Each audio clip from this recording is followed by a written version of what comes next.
It took a few days longer to do this than I initially thought that it would, partly because I've been recovering from an injury over the last 2 weeks, and partly because in the interim I decided that since I couldn't pirate the two missing comics, I'd actually go down the road of hypocrisy and actually buy them. It cost me almost $10, and believe me, I still feel dirty and cheated, like I paid to have sex with a transvestite goat in a tutu.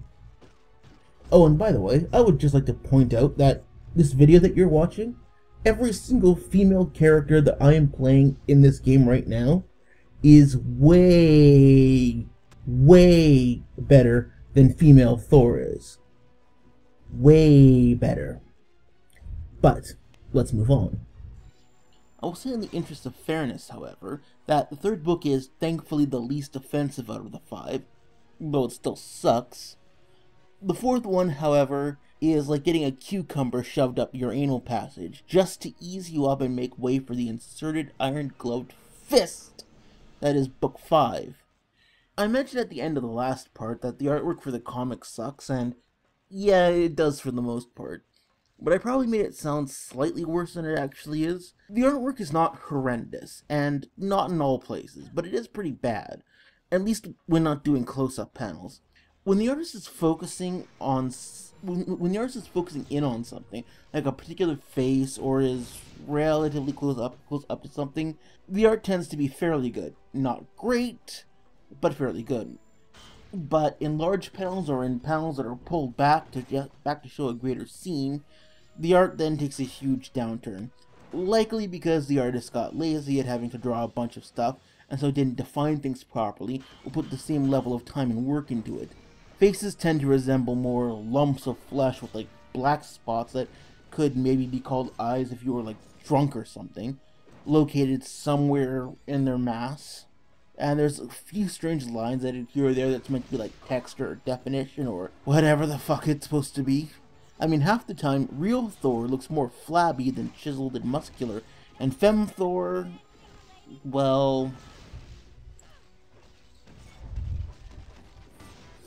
Look, about Femme Thor, I'm not actually sure the reason behind this. Part of me wants to blame this on the book's feminist slant. Another part of me thinks that this might just actually be, incompetence on the artist's part. I'm not really sure which, but in light of the whole little bullshit with the DOA designs last week, I'm guessing this is probably the feminist slant. But female Thor's art design is not drawn as, well, as busty or curved or, with the normal body that you would expect from a female superhero. And before you get into that, no, this is not just about sexualizing the character. It's about the nature of a visual medium. Let me explain. When drawing something in a visual medium, it's often hard to convey certain nuances of the human body that would be obvious in real life. Some things just don't translate easily to drawings, such as age. If you pay attention to drawing mediums, you'll notice certain consistencies and certain regularities and tropes that pop up in the way characters are portrayed, depending on their age, their particular group or ethnicity, and where they fit in. Older male characters, for instance, will generally stand larger, have much more developed muscle mass than younger characters who will generally stand smaller and have a more wiry frame. Male characters that rely on speed and agility will be leaner with kind of less defined muscles, as opposed to the ripped bodybuilders that other males have, in order to make them look strong and mature. Even characters like Batman, who are essentially supposed to be, fast and agile, will still look big and muscular because they're meant to be physically intimidating and be physically powerful powerhouses.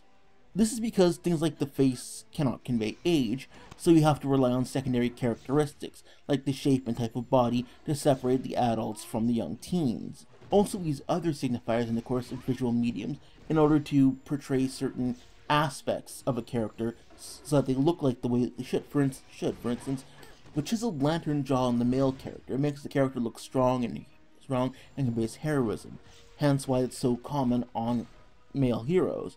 If a character is an anti-hero, expect them to be dressed in black or leather and to be carrying guns. You get the idea. A medium such as comics uses visual imagery to convey ideas to the reader, otherwise, well, you may as well be looking at a real book. The same is true in the arena of females in drawing mediums. Older females, for instance, will be drawn with more developed and defined bodily structures, because curvy hips, bodies, and rear ends and such are associated with maturity. The same holds true for the size of the bust. You'll notice a direct correlation to the age of the character and the size of their chest. The larger women will be the adults, while all of the teenagers will generally be less developed. Again, because it's a visual shortcut to show maturity and age that can't be shown in an actual drawing. If you took, say, like Wonder Woman and Wonder Girl and just showed their faces, you would have no way of knowing which is the older one. Well, aside from their names. But if we just showed the pictures, you'd have no way of knowing who the older one was. So you give Wonder Woman a more developed body, a larger bust, etc. It's also a visual shortcut for strength. Having curves and a large bust line makes the female look more solidly built, more powerful, and physically intimidating. Again, compare, say, Black Canary to Arrowette. Which one looks like she can kick your ass? You can actually see this directly at work in comics by looking at who the most powerful characters are. In DC, Wonder Woman and Power Girl are the powerhouse female characters, and, not uncoincidentally, are the largest in the chest area as well, same with She-Hulk in the Marvel Universe. It makes them look big and tough. If you gave She-Hulk a smaller chest, she wouldn't look nearly as intimidating. The point that I'm getting at with this is, Femthor looks like a 15-year-old girl. Literally. This is acknowledged in the comic too. One of the first things that happens when she faces opponents for the first time is that they comment on how scrawny she is. There are several times when the way she's drawn makes her look like the helmet and outfit are a size too big for her. Now this wouldn't be so bad if they were trying to subvert the notion of an obviously mighty hero like, say, Princess Powerful in The Runaways. But they aren't. They very clearly want this Thor to be taken seriously as an impressive warrior figure. And she isn't. When she fights Absorbing Man, the first panel makes him look almost twice her size. This character is so incredibly unimpressive as a superhero, both in looks and action. One important thing that I noticed now, after having read all of the comics that exist right now, is that once you look at them all together, Thorina is essentially useless in this story. 5 comics in, and she has done absolutely nothing of any significance to the plot. She spends issues 2 and 3 just smacking around frost giants, which does nothing. Actually, the whole frost giant invasion thing ends up being bafflingly pointless overall. She spends issue 4 fighting Thor, which is pointless again and only serves to try and show the idea that she's, more worthy than him down our throats, even though she still does nothing that makes her worthy. And in issue 5, she fights the Absorbing Man in the name of feminism, which again is utterly pointless and has a meaningless conversation with Freya. The entire plot is carried out by all of the other characters. Real Thor is still more of a protagonist in this comic than she will ever be. Anyway, to go back to the storyline, after Malekith's big fuck you to the fans of wearing Thor's severed arm around his neck like a fur stole, he and his frost giants chase Dario Augur into the basement of his facility where he's keeping the skull of Lofri, the former frost giant king, which Malekith wants and he's manipulating the frost giants to get for some reason.